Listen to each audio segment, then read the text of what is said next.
What you got going on over there? Random rambling, it's a lot over here, so just keep up. Welcome to my life, be like real life, told by IQV. What it look like this week, we got an hour for you to save the world, let's go. I'm so happy to have you here.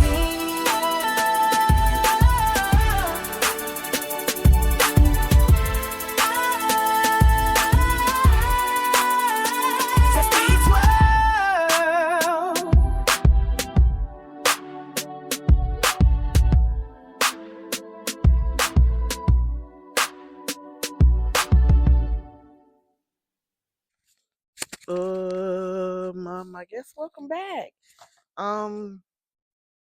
So I haven't pushed pod out in a while. I hadn't posted the last pod that I recorded a couple of weeks ago because life has been lifing.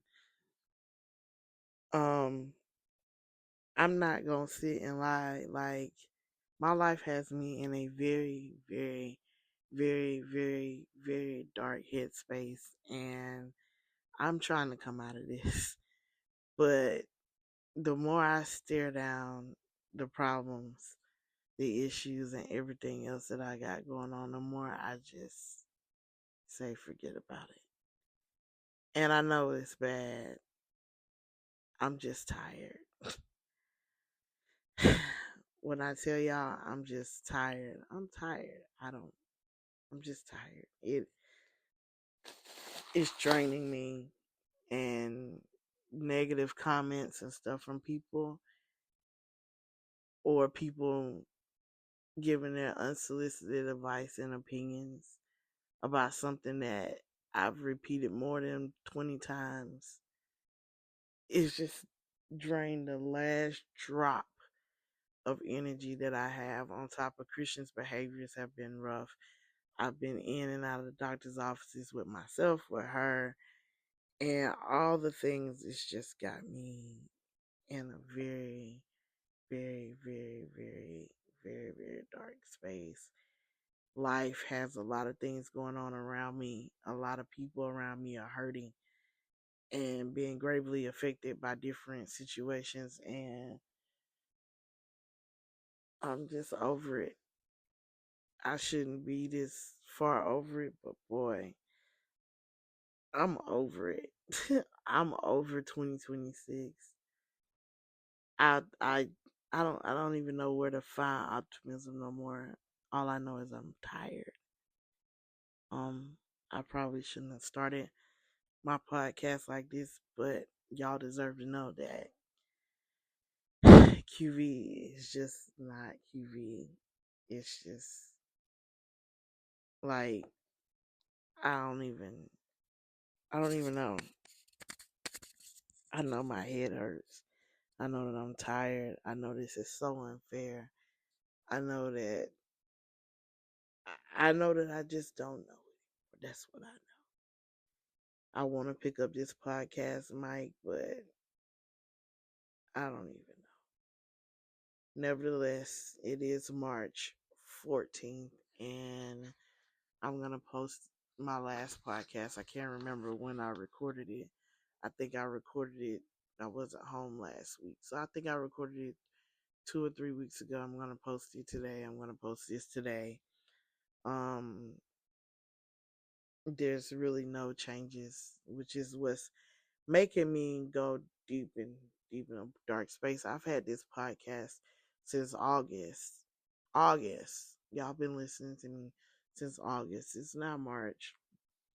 Um and of course, with the dire straits and situations that I'm in, you also know that I've missed every deadline that I needed to make and everything, and the unknown is just driving me deeper and deeper and deeper into a hole. And yeah, I just don't know. I don't. My life be like a dark hole. I'm not okay. I I I can't. I don't know how much longer I'm gonna hold it together before I just crash out, like crash all the way out. I don't have the capacity to listen to everybody else's problems anymore.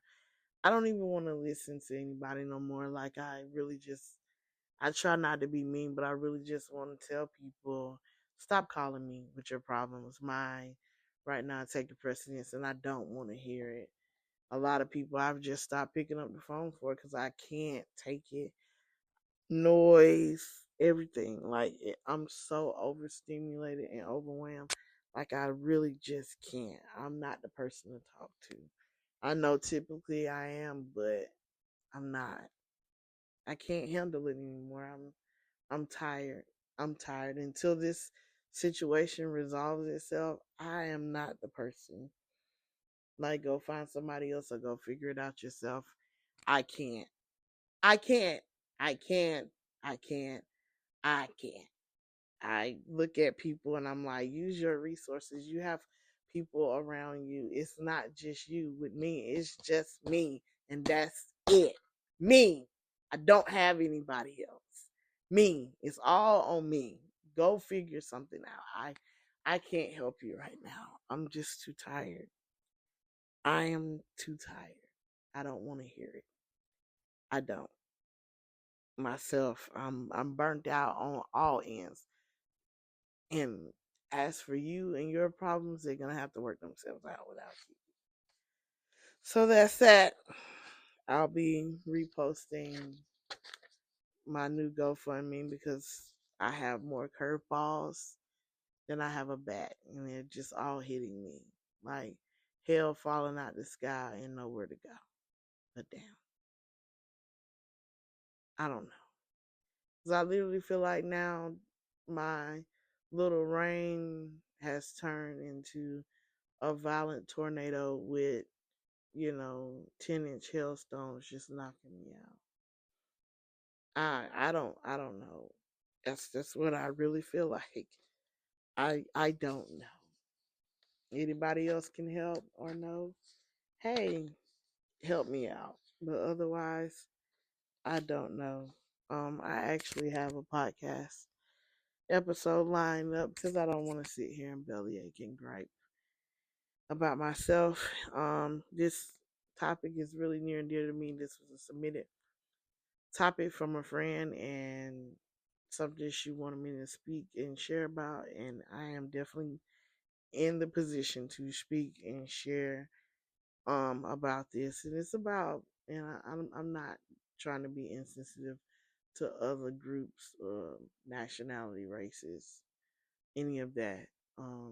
It's probably not gonna be for you. You're probably not gonna like some of the things that I say, and I'm not trying to be rude, mean, or crazy, but these are based on my experiences. Some of you can resonate with them outside of my race, and a lot of you won't. It'll leave you confused, mad. Maybe you have more questions, etc. You know where to find me in my inbox, and I'll be more than glad to address it. I, I'm here. So today I want to talk about why are black women expected to do everything.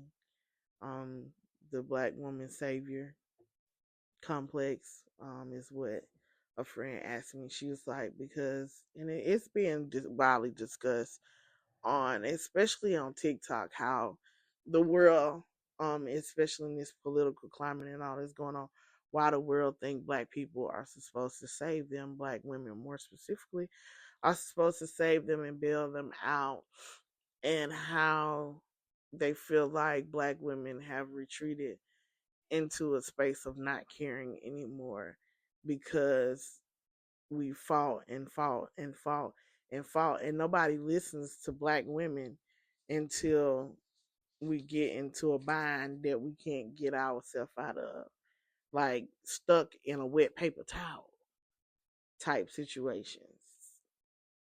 And it's like, well, black women tried to warn you before you got here. Now we're here, and you still decide that the problem is black women. And I don't understand that for the life of me. Case in point, we're gonna take this election and all the things that are now happening What are we now after the election? November, December, January, February, March. So we are 12, 13, 14, 15, 16 months post the 2024 presidential election, and all the things that they thought that would happen with Kamala Harris is not happening with Kamala Harris. It's quite happening with her opponent. But Kamala Harris tried to tell y'all so, and so did other black women, the 92% of us that voted for Kamala Harris. We tried to tell you that, and now that it's happening, it's like, well, and now that you see people that are actually opening up their eyes, it was like, well, I don't feel like it's fair. We're having protests, we're doing this and that, and black people, black women in particular, are not showing up. No, no. You know when we showed up? November the 5th, 2024. And all the days before that, when we tried to tell you that this is what was going to happen if you didn't vote for Kamala. But everybody has feelings and emotions and everything else that they can't put aside for reason and logic. Because you know what doesn't drive um, reason and logic? Emotions. Common sense does. Facts do. Laws of engagement and rules and regulations drive common sense. And a lot of you don't have common sense. That's why you can't dig your way out of a wet paper bag. But instantly, and in every situation, I feel like it's like a dang on you do, dang on you don't situation with black women. Because if we do it, it's a problem. If we don't do it, it's a problem. Everything else, and I mean, there are several things outside of even politics. There are several things that are going on with black women that everybody is like, black women just don't care anymore. Why should we? Why should let it burn? Usher said, "Let it burn." Let it burn. Y'all didn't care then. Why should we care now? I don't know why the standard is for black women to come out here and say y'all's behind every time. This time we just tired. And I'm gonna tell you from a black woman, it's hard to watch. Baby, it's hard to watch, it's hard to live in, it's hard to do, it's hard to everything. It's getting difficult or whatever, but what for? Why should I compromise any part of me when I've said this 1,000 times? It's just like your mama.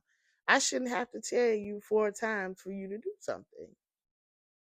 And then when you don't do it, you get in trouble, and then you looking at your mama like it's her fault. Like, black women mothering this world should be a thing of the past. Like, y'all are grown. Handle yourselves, govern yourselves accordingly. It shouldn't be left up to me and other black women to keep continuously try to teach y'all lessons on how to live and deal. It's so crazy. They want us to be everything in this world.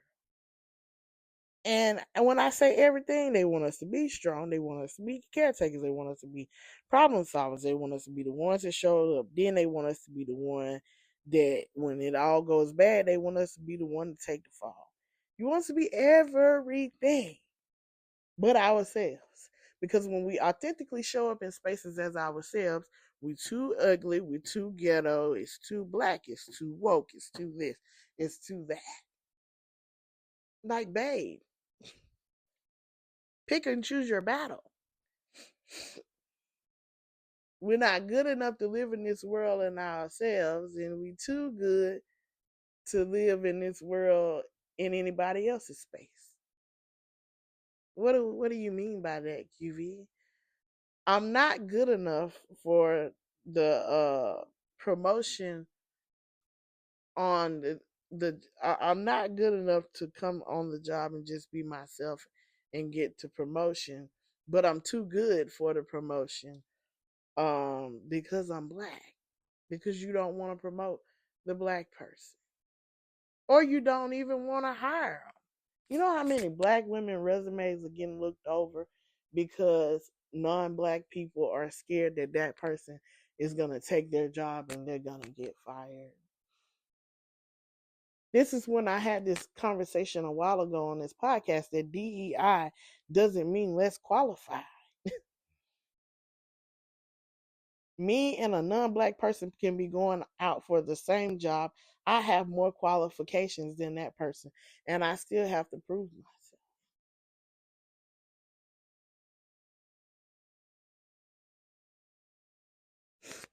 I sit and I watch non-black people get promoted over black people, and they still think I'm supposed to help train. Dude, no, babe, they gave you the promotion.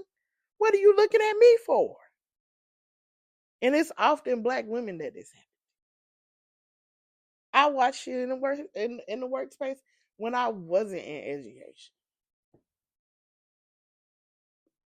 Not good enough to have the job, but I was good enough to take the fall for when stuff wasn't going right.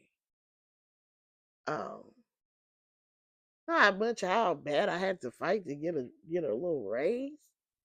Hey, why are you still paying me in this office like I'm on the floor? Yes, I need a raise. Look at what you're asking me to do and who you're asking me to do it for. You're in here asking me to do practically almost engineers work for engineers, and you want to continue to pay me $9 an hour, $10 an hour. Yeah, I need a raise. You giving them salaries, 30, 40, $50,000 a year salaries, while I can barely afford gas, groceries, and food. Like, be for real. Be for real. Be so for real. Same as now.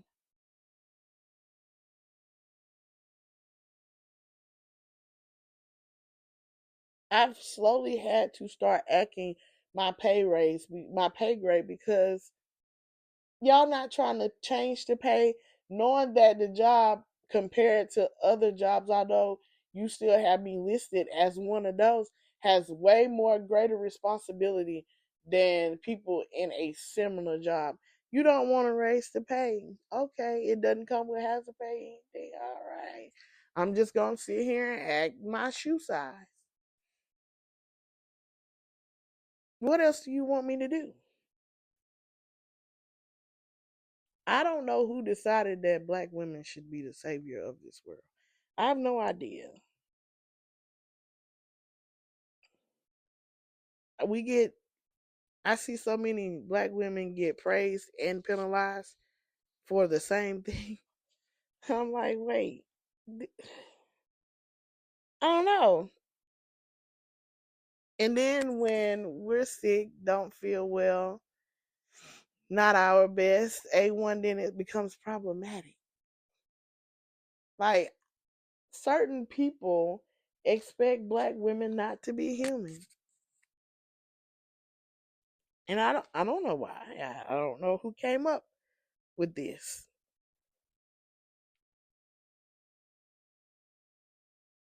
I can tell you that it's systematic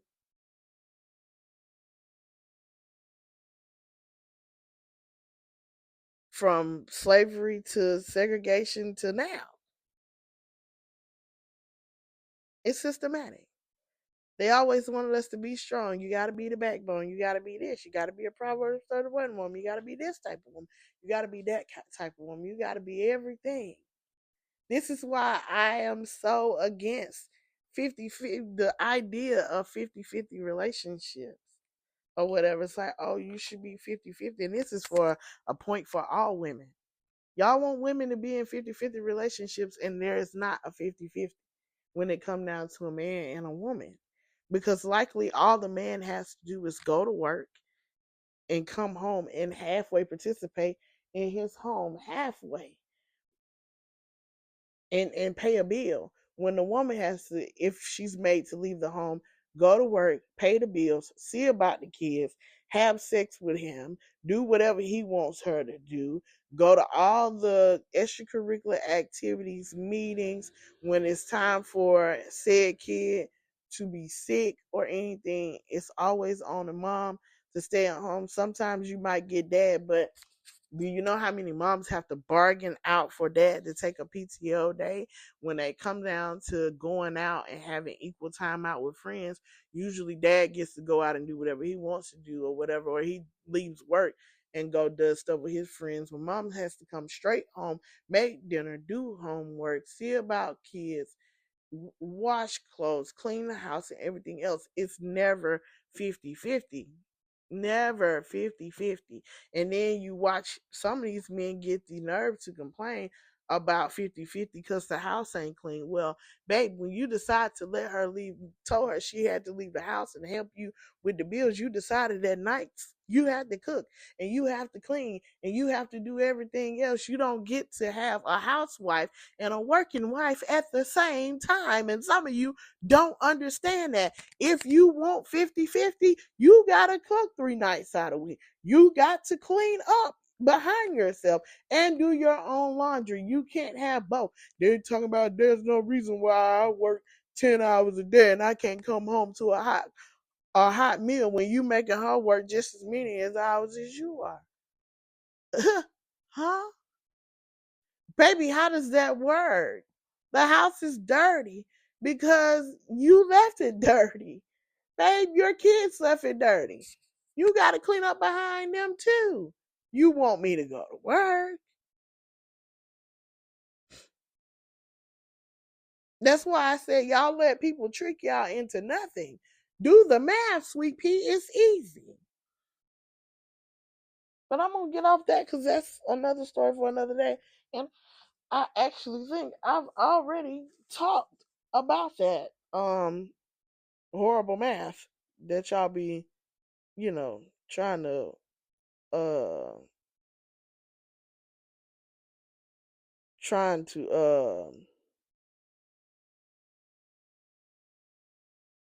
throw off on people. But I feel like the system was never designed for, and there are a lot of people that are going to disagree with me, that the system was never designed for people of color, women of color, period, to win, especially black women. It's always something. And I know as much as people's going to disagree, I'm glad that a lot of black women are deciding to come out tradition and saying forget about it. I'm glad that a lot of black women are deciding to be single, to not have children, to not be married and anything else, because when we put ourselves in traditions and systems, it often we end up with the short end of the stick. We always end up with the problem. It's always some kind of problematic. So why not go off and be successful and not have children and travel and do everything else that everybody else does? Because unlike Susie with her white husband, if you get a husband, the likelihood of you being able to take your kids, be able to travel and anything else becomes slim, because that's just the way the world works.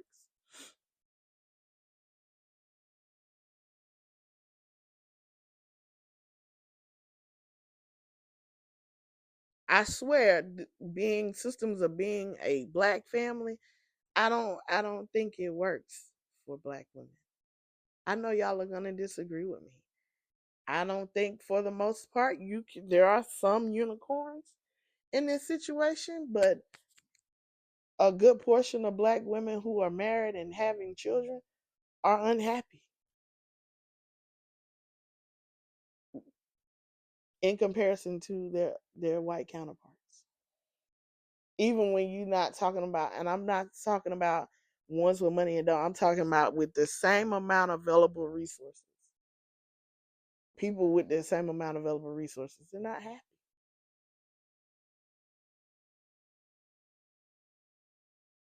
They're not thriving. They're not doing anything. If they're not abusing, if their spouses are not abusing them, the systems in life are abusing them, taking advantage of it.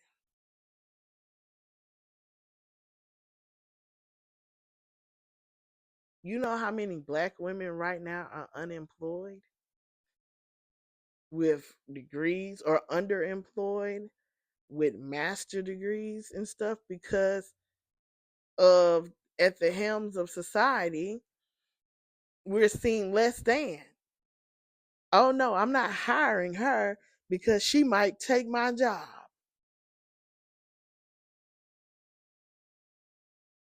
Or how much microaggressions and picking and weeding out happens in the workforce to get black women to quit because they scared somebody gonna take their job. Like, dang, be so for real. Or the expectation when black women are on jobs, in career fields, and they get the burden of the work with no money because they feel like, we can get her right where we want her because she need us, we don't need her.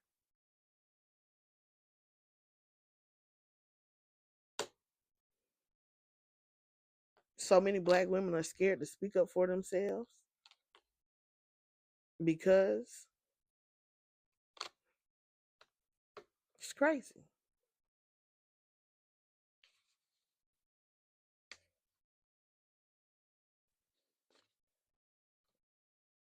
I tell you what happens when you speak up for yourself.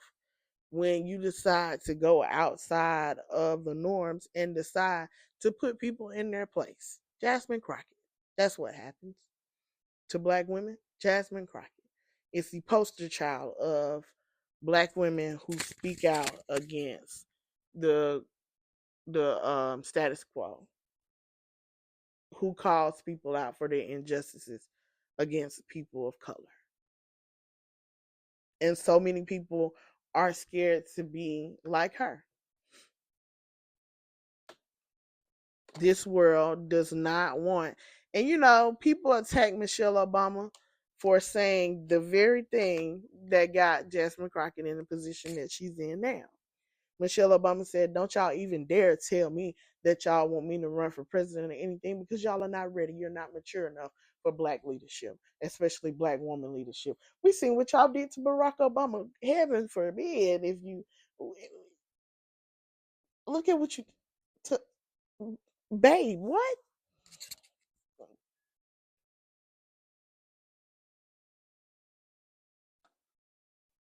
Even I agree.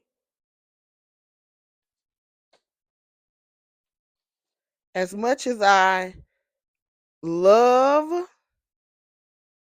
and I mean love, the fact that we need some black woman, black female representation in all levels of politics, and I'm talking about from your local up until your federal level, y'all don't like black women in real life. Y'all have a vendetta against black women. Period. Y'all manipulate and do and get what y'all can get out of us and toss us out to the side every single fracking time.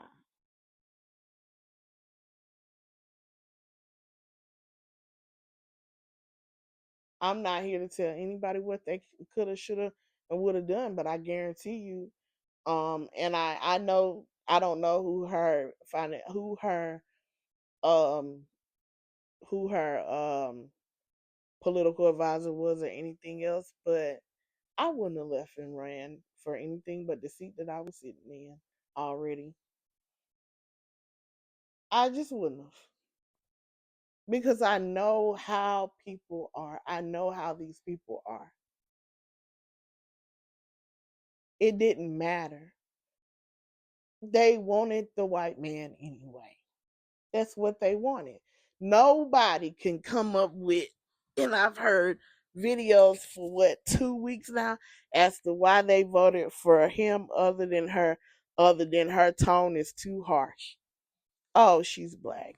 Of course, that's why you didn't vote for her.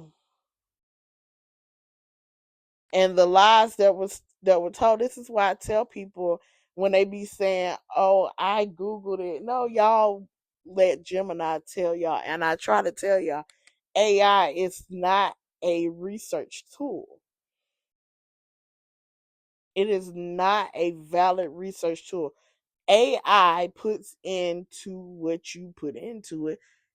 It gathers your viewpoints and everything else, your searches and everything on the phone, and it pretty much just tell you what you want to hear. Are there valid points to AI? Yes, but it's not academic scholarly research. That's why when I have people online trying to argue this, that, and the third, when they be saying stuff about different legislation and stuff, I be like, will you just go read the bill? Don't give me the clip notes of what somebody said, not rather it be moderate media, Republican media, liberal media, it doesn't matter. I want you to go to the actual bill because you can go to the Congress state website and you can read the bill for yourself, not shorthanded versions, not people's cliff notes and dummy notes about it. I want you to go read it for yourself and get an understanding as to why, because a lot of times what they tell you about legislation in any body of lawmaking, and I'm talking about whether it's state lawmaking or local lawmaking or federal lawmaking, is yes, the big picture of the bill is this, but they make additions and add-ons and stuff that other people disagree with. This is how they funnel money for years to places overseas. They put them in bills hiding in plain sight. That's politics. So when I'm telling you to go read the bill, I'm telling you to get off of these podcasts, social media places, and meeting the news, and go and open the website with the actual language of the bill and read the language in the bill for what it's worth. That is what I mean about go do your research. I'm not telling you to go listen to a podcast or AI about what you want to know about this bill. It doesn't work like that. The reason why we're here is because y'all take dummy and cliff notes. The problem with dummy and cliff notes is different people interpret words in different ways. Depending on your mindset, is how you interpret words. It's the same analogy with the glass half full or the glass half empty. Depending on who you're talking to, is how the glass is perceived. I may say the glass is half empty, and the person next to me is like, no, the glass is half full. Two things can be right at the same time, and that's something y'all struggle with a whole lot, is that two things can be right at the same time. None of one of us have to be wrong, but the thing is, we need to find in the commonality in both of them. A bill can say that a zebra is purple. A bill can also say that yawning, that a giraffe is pink. They both can say that at the same time. I'm not wrong and you're not either. But you need to understand that the bill also says what mine says too. And I'm not wrong. And I have to understand that the bill says what yours is saying too. And media, period, is meant to bring the divide. Media is meant to play on your emotions to get you to feel and think some certain kind of way. When you talk to me, I don't have any feelings in politics. My reasons for not voting for people has nothing to do with the emotions of anything. These are real life things that these people have said. I'm not taking things out of context because there is no context to take things out of it. I want y'all to know when people say the words where you're taking it out of context, that's an emotional ploy to get you to feel some kind of way about something. You'll never get me to tell you where you're taking that out of context. There is no context to take your literal words out of. Babe, if you said, I'll take one thing that has been said, examples of things that have been taken out of context. The whole monologue, soliloquy, whatever you want to call it, of Charlie Kirk and the Black Palette thing. There's no context to take that out of. What do you mean? I'm taking it out of context. No, these are his literal words. And I wish y'all would let people stop letting people take you down there. No, you stop people and say, babe, this came out of his mouth. There is no context to take it out of. These are his literal words. This wasn't an AI, a deep fake, or anything. These are his literal words. There is no context. This was a literal analysis. There is no context to find.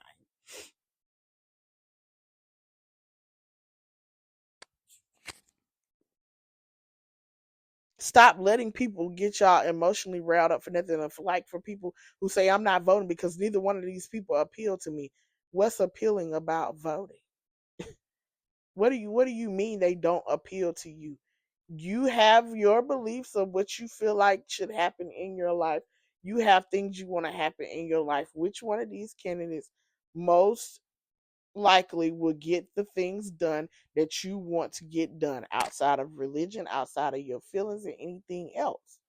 We all know there's not a politician that you're going to agree with 100% of the time. I really feel like you're probably not going to agree with a politician, regardless of what side of the fence you're on, unless they have you madly brainwashed and crazy. You probably shouldn't actually agree with a politician more than probably 60 to 70% of the time. And I know this conversation is going all over the board, but I probably need to say this. It's probably for somebody. So telling me that they don't appeal to you, what do you need them to appeal to? The very reason why we're in the trouble that we're in because y'all want your politician to be Jesus Christ. And they're not. And they'll never be Jesus Christ.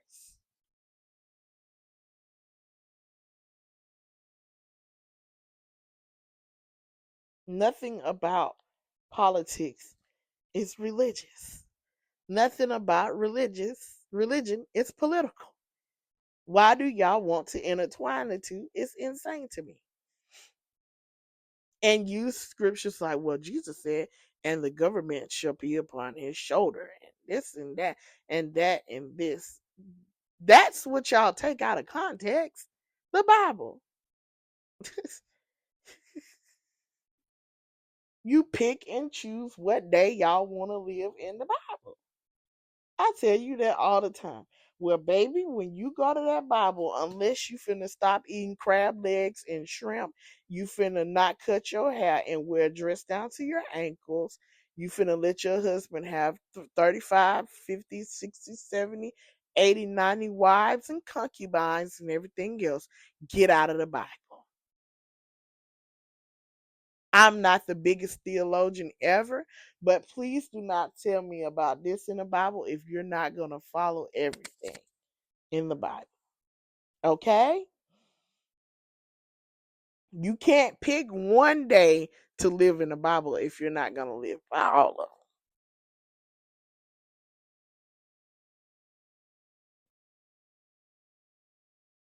This way, y'all have life screwed up at. I dare not crucify people with the Bible. I don't care because I know tomorrow I'm going to go get me a plate of crab legs. You feel me? I know I'm not wearing a skirt down to my ankles. I know that I'm going to go get my hair cut when I find me some money. I know that I'm going to wear earrings, makeup, and all the things that I feel like I want to wear. So I don't have a pot to piss in and a window to throw it out of to condemn you according to the Bible and what I feel like the Bible says. Another thing y'all need to understand about the Bible in any translation that it is just that, a translation, and things get lost and misinterpreted in these translations. I have always, as a clergy person, I do not condemn people by what the Bible says. It's not what I do. I would never be whooping people with the Bible. I'm not. I will pray with you and I will tell you what's in the Bible, but I'm not finna be whooping you and all that and telling you how you are going to hell. Uh, you know, again, I on this earth, I do not have a heaven or a hell to place you in. The Bible literally says in Romans 10 9 and 10, that if you believe in your heart and confess with your mouth that Jesus is Lord, that you shall be saved. That is your salvation, Dookie. That's it. All this other stuff that y'all let people make y'all believe is going to put you in heaven and hell is crazy work. Crazy work. Because the only thing that gets you knocked out to me, that gets you knocked out is not believing.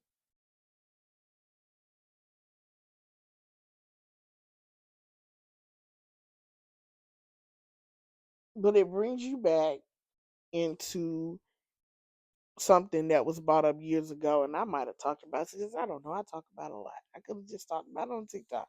So I'm sorry if I ain't talking about it in this podcast. But people live in the grace or the fear that they're raised in.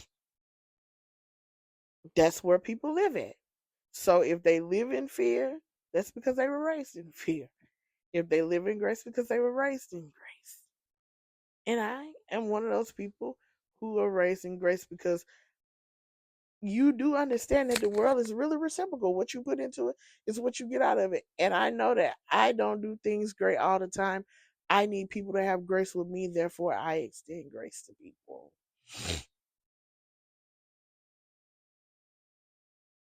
And I'm not trying to preach today. But we have got to change our mindset and our thinking to common sense out of emotions. Emotions are guiding us to hell. Get your emotions out of your seat. I guarantee a lot of y'all problems would be solved if y'all would get your emotions out of the driver's seat.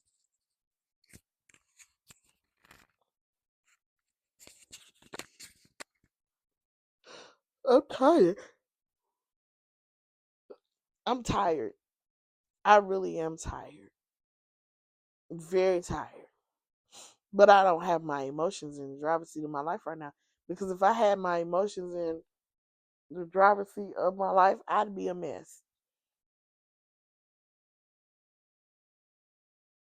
I'm trying to be as rational as I can with this situation. And I mean as rational as I can.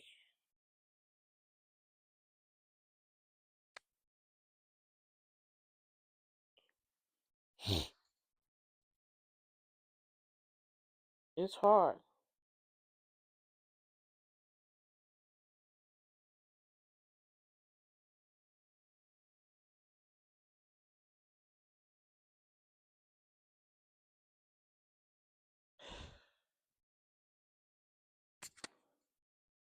It's crazy.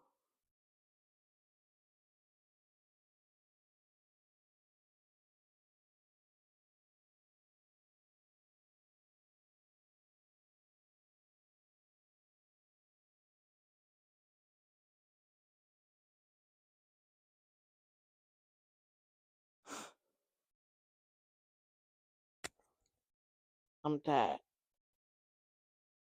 I'm sorry. I had to handle some business over here on this chill phone.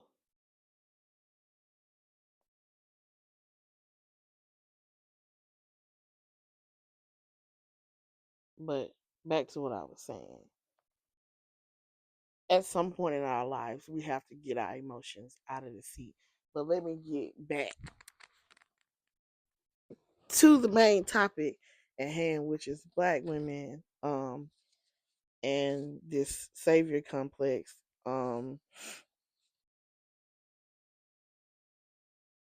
that this idea that black women are supposed to be saviors. Um,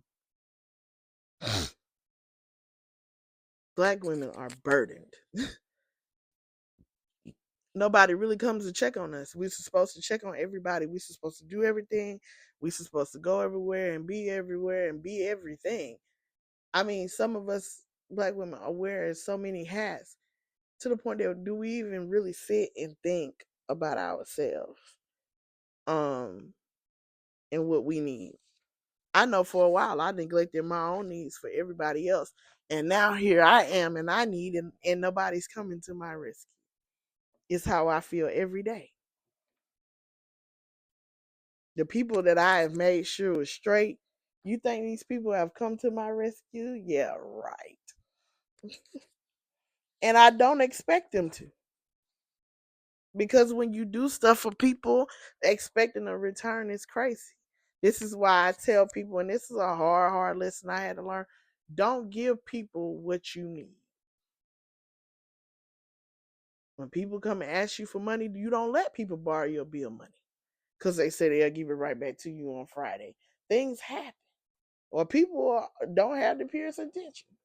Don't let nobody borrow your bill money because what you don't want them to be is in the lights and you in the dark.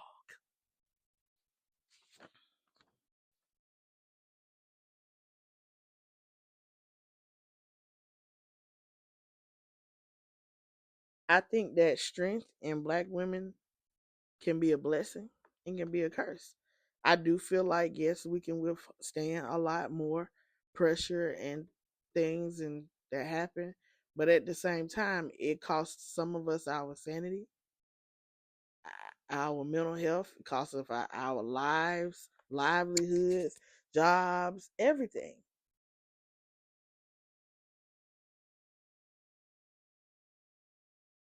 I genuinely think this world could care less whether black women sink or swim until if something happened where we all sink and then they realize just how vital we were in making the world go around. A lot of the inventions and innovations of things that people use every day, they don't understand it was a black woman behind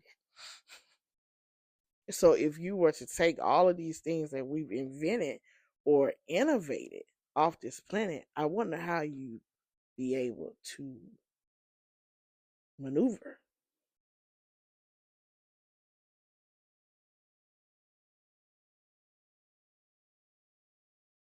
I mean, even when we talk about our own families, they think that the women in the family, black women, are supposed to do everything.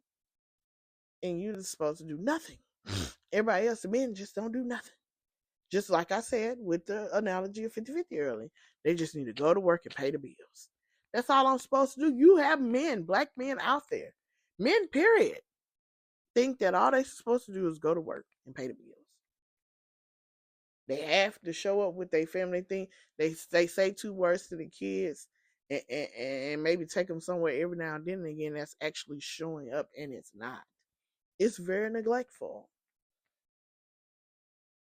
Everything takes time, and if you're not spending that time, then babe, it's neglect. It's an abandonment.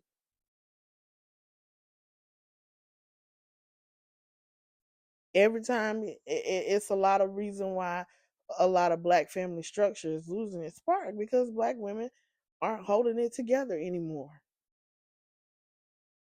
If family, I could tell you from both sides of my family, the whole family, all of the family gatherings and everything else, there's a black woman that heads that committee.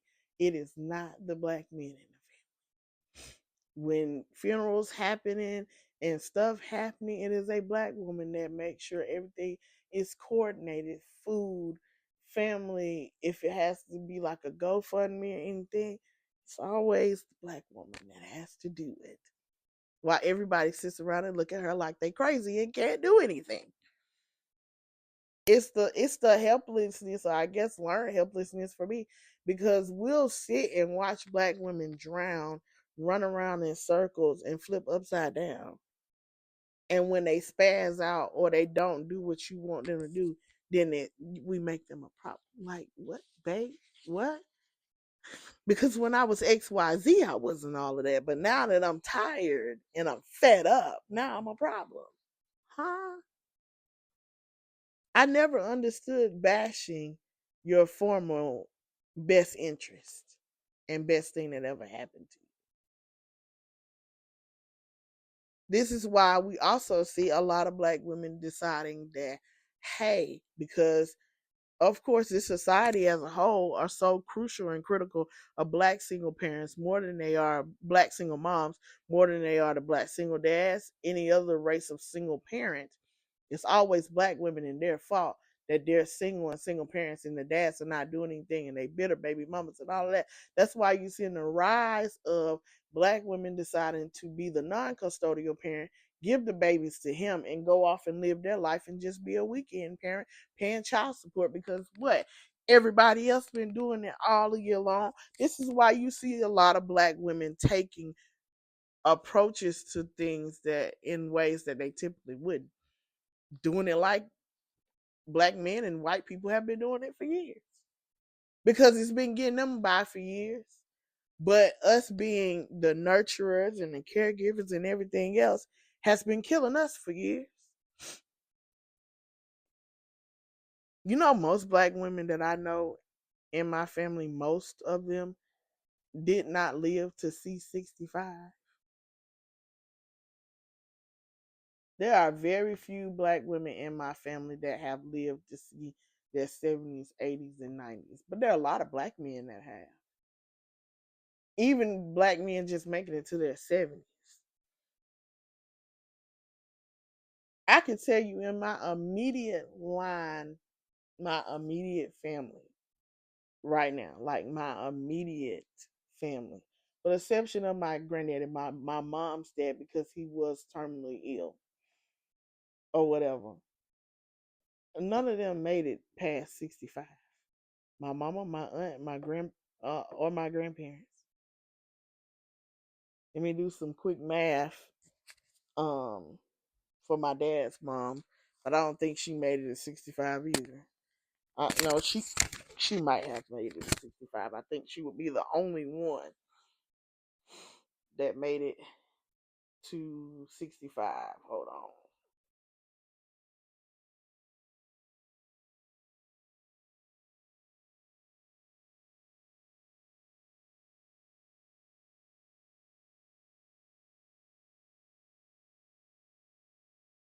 Hold on 1 second. Oh, my legs are itching. My gosh.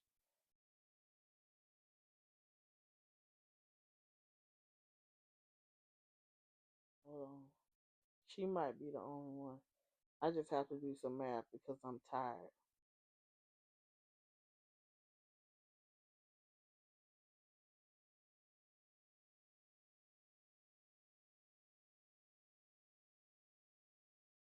Okay, so she made it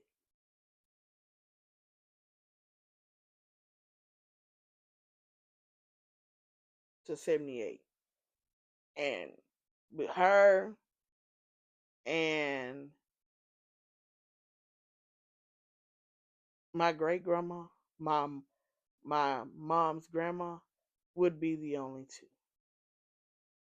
And my grandma's sister is still alive and she almost 90. But a good portion of the women in my family don't make it to their 65th, much less their 70th.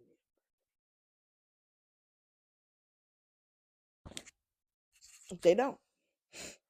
My mama and her sister both died at 59. Both of them died at 59.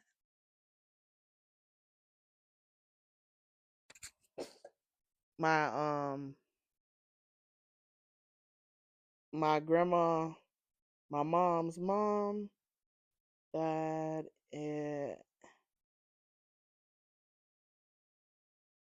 61. And both of her children died at 59.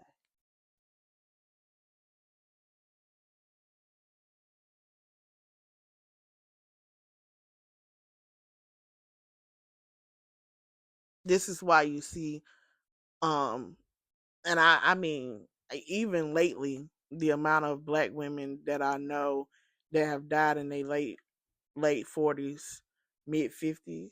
This is why you are beginning to see black women my age stop going with the status quo. This is why I don't shame. I make a joke, but some of my best friends are going into our 40s. They're 37, 38, 39 without kids. Or they're just now starting to have kids at 35, 36, 37. And I'm not mad at them because I wish that was me. I will never bash somebody for being in their 30s and 40s without children, because I don't know if you want them in this world. Is that even sane and safe? With all this going on, I don't know. I tell people all the time, I was like, Christians' mental capacity is a lot and it's too much. But what I do thank God for is that I'm not dealing with what the typical teenage parent is dealing with right now. Because I don't know if I could deal with what's going on in middle school. Because I have a middle school, almost high school age child. And the things just, you know, I hear, because I got a couple of friends with middle school age kids. A lot of my friends have younger kids, or they have kids that are almost out of high school. I don't have too many friends with middle school kids right now. It's a hot mess. And the ones that got them is like, oh, Lord, deliver me from this kid. There's a lot of things I'm glad I don't have to go on. Baby. Because these kids are overexposed and they're doing too much, and they don't have the strict guidance and parenting that we have we were overexposed and we might have done too much, but we were discreet. We knew when and where and how to do code switch, turn it on, turn it off, whatever, whatnot. These kids are overexposed and just doing everything. They have no emotional regulation, anything, because they're not being taught how to regulate their emotions. They're being taught to put their emotions in the driver's seat like everybody else do and let it drive you to hell. This is why we have so many confrontations now that are ending up in shootings, because nobody knows how to just get their butt whooped and go home. It ain't no. I remember, and as a kid, we would fight all the time. But after we got finished fighting, we squared that out, sat down, drunk us a drink, Kool-Aid, rode our bikes, and went on. These kids get to fighting and they die. They get shot. They don't know how to do nothing. They go home and go home and they come and shoot up the school, shoot up the job. That's why I be trying to tell people, you got to be careful. These bosses, especially, you got to be careful how you talk to these people. These people are not being taught emotional regulation as much as you think they can regulate their emotions. It's just my luck. They go home, they decide to write a manifesto, coming back to work, and take us all out because you treating them bad. That's why I say it takes nothing to be kind. And I really mean that, y'all. It takes nothing to be kind because people are so volatile. You don't know what somebody's mental capacity is. It don't take much. I know it don't take much. People are burned out, especially black women. They tired, they being burned on both ends, they anxious, they depressed, they stressed, everything, the chips are falling, and it's not where they may, or where they may, it's not where they need to go. And it's a lot of times when you're talking about black women, especially, we detach, we distort, we desensitize ourselves, numb ourselves and stuff, and we can be smiling and having conversations on the outside and on the inside. We in like microscopic pieces. And the reason why we don't outlet like we need to, because everybody think we're supposed to be the savior. We're supposed to be the ones that hold it together. Everybody's dependent on us. It's very crazy. And I told the story of when I had Christian or whatever. Here I am. I done had an induction. I bled out a lot. Everything. I'm so tired. None of the medicine really worked while I was in labor. It all started working after I came out of labor. So I had morphine and Benadryl. I had Pitocin. I had all of that stuff, and it was all working at one time. I am so tired. And Chris came to the hospital because he had just went back out, and they didn't think I was gonna have a baby that week, but I ended up having my blood pressure spike up so high they had no choice but to induce me that weekend. And he had just went back to work um and was gonna come back the following week because that's when I was supposed to have Christian, the first week of February. Anywho, um, I wasn't dilating or anything. I was fine at my at the checkup the week before when he was home. Um, so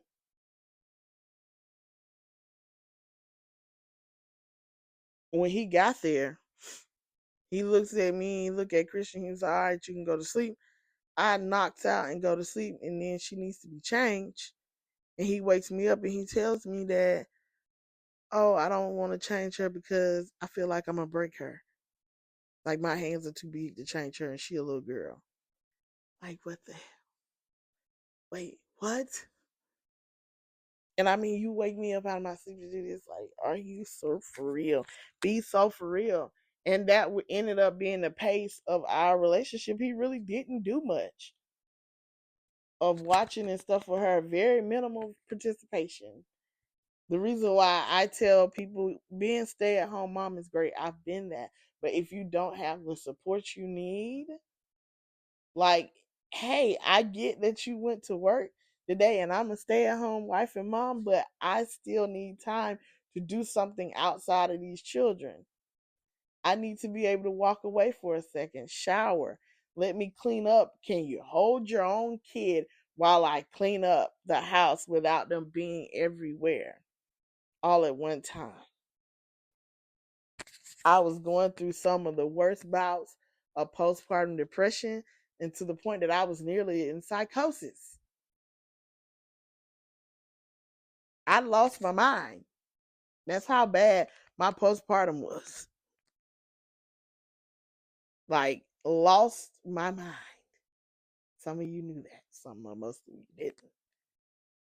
It was because of the things that were going on around me. And so when I decided that I had had enough and I wasn't going to do it anymore, and you decided you was going to hit me or whatever, then that became a problem.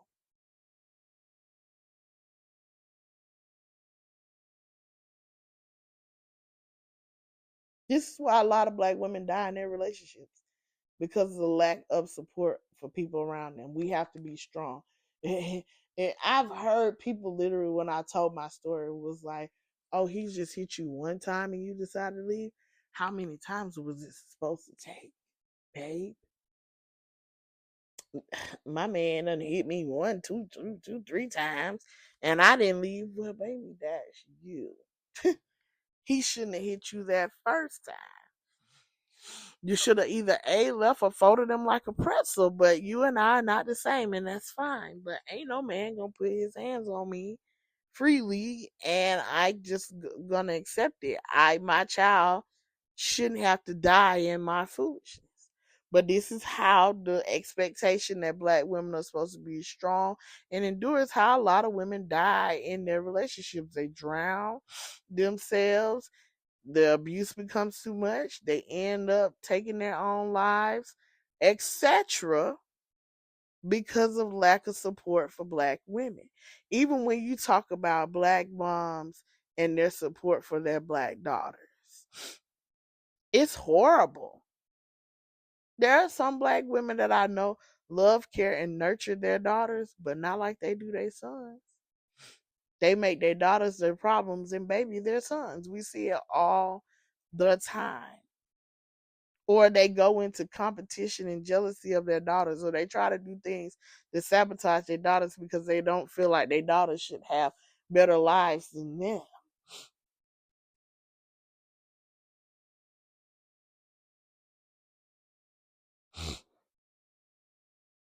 It's the craziest thing I've ever seen in my life.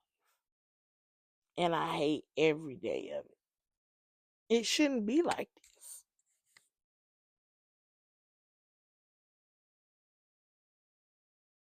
I say it in business and everything. With black women, there's enough for everybody to eat, but y'all want to be so far into competition. It's crazy.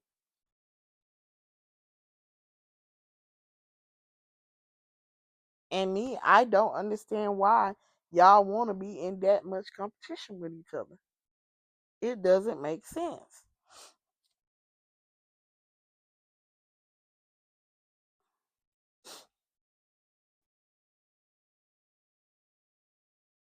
Why? Why do y'all hate each other that bad? What is it?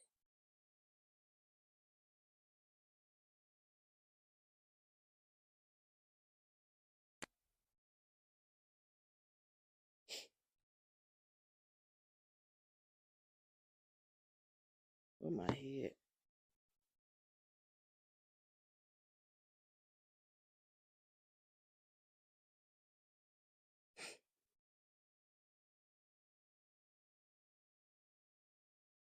I don't know. I have no idea.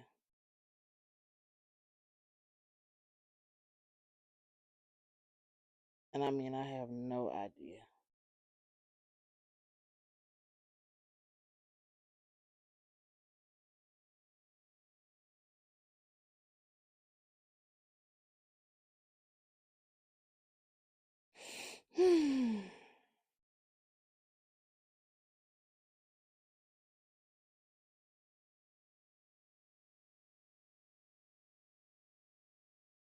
My head.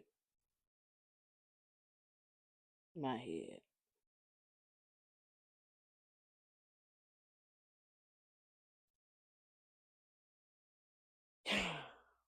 Well, here is how I'm gonna um end this. Especially if you listening, you still listening, and you are a non-person, non-black woman. When a black woman expresses her disapproval or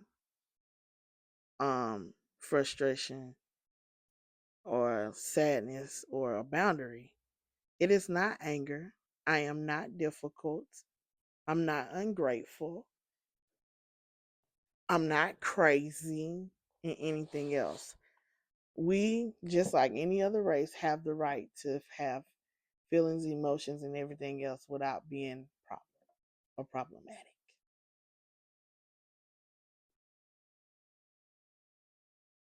We deserve more than what this world gives us. Period. We deserve softness. We deserve rest. We deserve strength. Support. And we deserve not to be used for our strengths, talents, creativities, and abilities, and then just to be thrown out. If I put a boundary in place, my God, respect it. I deserve to be able to show up in this space as my authentic self without being a threat or a problem to you. I think a lot of times y'all need to just get a little understanding than to make haste of decisions that end up costing everybody in the long run. And I think that's what happens with life as it is today. We don't take the time to do anything. The Bible even warns us about, and everything get understanding. And I think y'all get understanding when it's convenient and not in everything. Y'all don't ask questions. Y'all just, you know, make plans. Everybody's not against you. And I would tell y'all from experience or whatever, black people, black women in particular, are the most loving, kindness, caring, and most accepting women on the planet, accepting of everybody on the planet. Like, we like all people. You usually catch black women have a plethora of friends, whether they're white, black, gay, everything. Like, black women typically don't care about your lifestyle. It's a respect thing. And that often gets us in a whole lot of more trouble than none, but it's not it's a respect thing. And I want black women to hear this. You know, we've come to a time now where it's okay to say no. I can't do it. I'm not gonna do it. You know what? You do it. If you want this desired outcome, this what has to happen, or else it's not gonna happen. I think we need to stop being trash cans and recycling bins. It's time to start really doing what everybody else do. Gatekeep. It's time to start setting a boundary and stop letting certain people get close to us. Stop letting people rob us for our livelihoods. Time for us to start standing up for ourselves. We don't do it. Who else gonna do it? This world has already shown us that they have no interest in protecting black women. It's our word, our actions, our everything against theirs. So why try? As Michelle Obama said, this world is not mentally mature enough for black women and their leadership. And I never ever wanted to be the person to discourage anybody for doing stuff. But until America grows up, black women sit down. Sit down. Give them what they want. Don't waste your time, your energy, your efforts. Michelle Obama said it years ago, decades now ago. Because you're not gonna do it. Y'all talk a good game, and that's something y'all need to realize. America ain't nothing but an old pimp. They talk a good that game till it's time to work. And the very first people, one of the very first people that becomes the downfall of American bull is black women. So stop. The Bible does tell us about bearing your neighbor's burden, but it didn't say the bad word. Only Jesus can save these people. And if they don't believe in Jesus, whatever they believe in can save them, just not us. Please rest, ask for help, and please understand we don't have to be everything to everybody.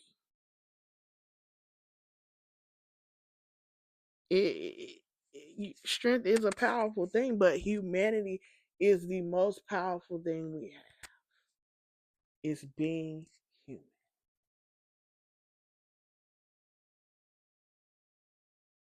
So that's that. Stop saving these people. Let them go to hell if that's where they want to go. Actions have consequences, and it's time for black people to start letting people live out their consequences. You want an FA? FO. Not my monkey, not my show. And I hate so many black women in politics. Stacey Abrams, Kamala Harris, Jasmine Crockett. It's just to name the three modern ones. But please, babe, let them people have their moments. Let the people have what they want. If you're not good enough for the goose, don't be good enough for the gander.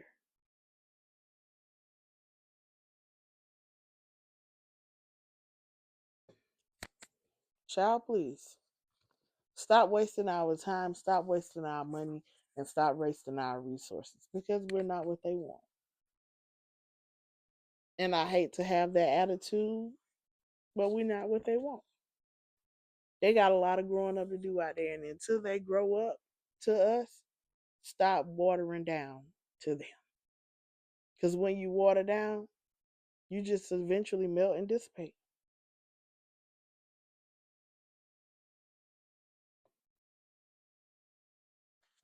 Let's move it right along. This recipe and stuff. So on my journey, if you know, I'm on this weight loss journey. I'm down a few pounds, but I've probably kind of hit a plateau. But my doctor said it's because I'm not eating enough. But I feel like I am because I'm not forcing myself to eat. But I don't know. Um, Today I fried me some ribs because that's what I really wanted. The thing about being on Wegovy and Benzelics is I eat like I'm pregnant. Not the portion size, but I eat what I have the taste for. Like my taste buds are I got the taste of this and they ain't gonna stop until I get it. And that's how I eat. That's what I want. So I wanted some fried ribs and I wanted me some more barbecue ribs. Been wanting some for a couple of weeks now. So I went and got me a slab of ribs to slice in half, and I'm gonna cook me some barbecue ribs with one half of the slab, and I'm gonna cook me some some um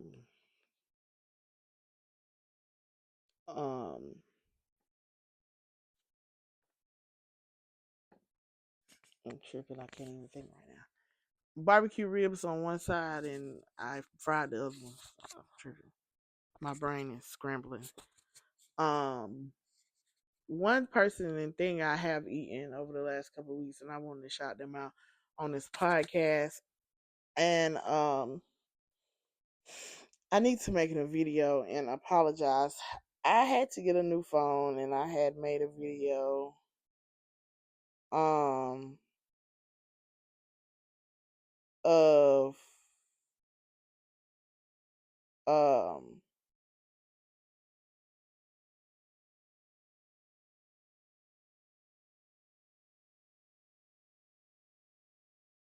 I made a video of my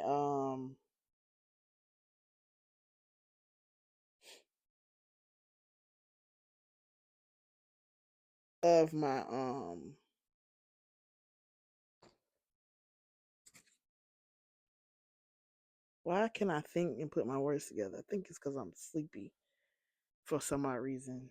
I started recording the podcast because I wasn't tired. I had went to Kamisha's home cooking out in Harrison, Georgia, and she's out there today. Anyway, I don't know if she's gonna be out there tomorrow. And that's like the one thing that I've had that, oh my gosh, I made a video about it. It was the bomb.com. If you ever can get down to Williams Grocery, I think she's down there most weekends. I have her on my page. Her name is Kamisha Cofield. Baby, the best barbecue and soul food you can eat in this area belongs to her. I promise you, she shot up on the very top of my list. If you was a '90s kid in Decatur and you enjoyed Hodges, she is very much new school Hodges. It tastes just like Hodges from the '90s, and I loved Hodges. I also had a fried pie from Miss Nettie's fried pies, and that's the one I want to apologize. When I switched phones, I don't know if I accidentally deleted the video, it didn't record. I don't know what happened. I can't recover it. I seriously don't know what happened. Um, what happened to it? I just know that I can't find that video to save my life. Um, or mine. Her name was knitted old fashioned fried pies, and I have to go and make a video about it because I had got a fried sweet potato pie from her, and it was fire. I just lost the video, and I don't know what happened to it, and I can't get back down there to get me a pie, which sucks. Um, yeah, so that's that. So if you down there in that area, I know Miss the Nitty Old Fashioned said she be in Woodbury and places like that. So if you down in the deeps of West Georgia, out in that country, go see them. Go pay them some attention. Um, I don't really have any shout outs. I I'm shouting out myself for getting up and doing this podcast. And my question for the week, I don't really have a question. I have a challenge for y'all. Go check on people. Go check on your people, man. It's rough. Mentally, it's rough. It's a lot going on out here. It's a lot of uncertainty. Now we're beginning to hear with people having, we practically are back at war again. And if any of y'all remember, this feels just like it felt at the beginning of 2023 in the Iraqi war, Iraqi freedom. Go check on your people because you have a lot of people who have service members as family members, and they could be called up any day. You have, and here's my word of wisdom, because some people seem to not be paying attention. If you have a trip scheduled outside of the United States right now, cancel it. Please don't be crazy. Cancel it. And I know people feel like, well, you're living in fear. Let me tell you something. These last two, um,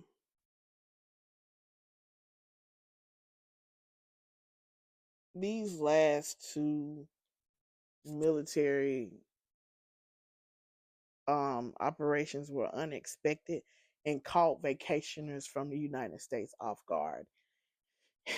And to see and hear them being stuck at their resorts in Mexico or whatever, because some of y'all seem to think that these things are AI and not true. And to see, especially how many people got stuck in places in the Middle East for weeks, let me tell you something. Nobody budgets to go on vacation for 7, 8, 9 days and it turns into a month. And a lot of these places don't feed you with stuff like this happening, especially if you're on the opposition. They don't want to comp you a night in a hotel room, anything else. Life happens if you don't have travel insurance. It's just you big and done FO. I don't have any other way to put it. And see, the thing about, like I tell people, or if I've been telling people outside, the thing about turning your week vacation into a month because you trapped outside the United States is that your United States bills and everything go on, your job and everything. And who's to say that your job won't fire you because you ain't showed up back at work? Some people don't have care or compassion like y'all be wanting them to have. They will run it straight like a business and say, well, I have to do what's best for the business, and you hadn't showed up in 4 days, so we're going to have to let you go. Like, don't put yourself in those types of situations. This administration is very inexperienced, and they don't know what they're doing. They just out here giving it out and doing stuff, and putting everybody's life at risk, not just Americans, everybody. And I don't want you to be caught in an unsuspecting place and they just all of a sudden go to a military war zone. Because I don't actually think people in Dubai thought they was going to get caught in the middle of a war 2 weeks ago. This is what I'm saying. These are unsuspecting places. Even when you talking about the incident in Mexico with the cartel leader again, they didn't think they was gonna be. They was just on. These are common places for Americans to go and vacation that typically doesn't have an escalation of violence. But now we just everywhere, anywhere, doing whatever we want to do, whatever. So I don't advise you to leave the United States. It's just not safe. Do what you want to do. I don't even advise you do it on a cruise ship because you just never know what happens. And I don't want the worst to happen because we should know by now compassion is almost obsolete. And I don't want nobody to lose their everything fooling around with something that's very, very much so fixable, avoidable. You don't have to go outside of the United States to go on vacation. The beautiful thing about the United States that it has all types of scenery and escapes. Pick one. Go to it. Explore something inside of your country and it's probably going to be much cheaper. Save you some money.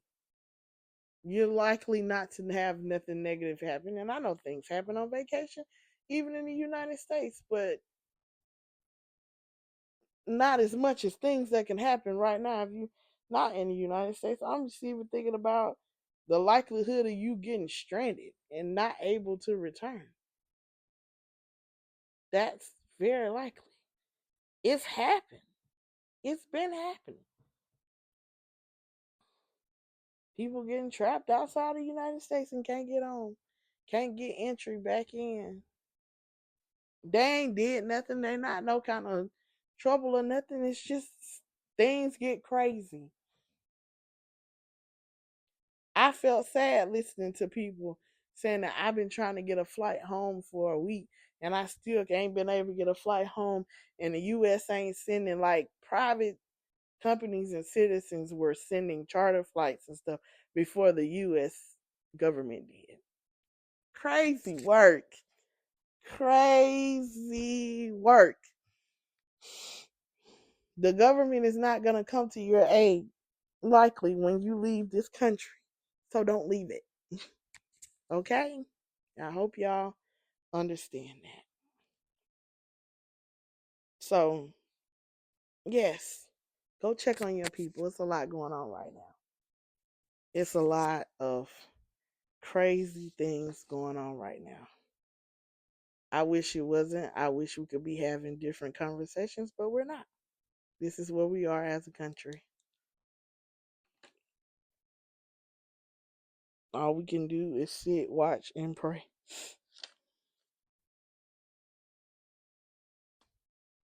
Don't say I ain't tell y'all so, okay? All right. Well, that ends me today. I hope to be back in the right mind and anything else. In the right mind and everything else. Mind frame. I really don't like to be away from my podcast. It's just been incredibly difficult. I'm just tired. I don't want to talk. I'm overstimulated. Everything, everything mentally is just raw. So, with that being said, in a world where you can be anything, be kind, be whole, and be at peace, I love y'all for real. I'll see y'all later. Bye.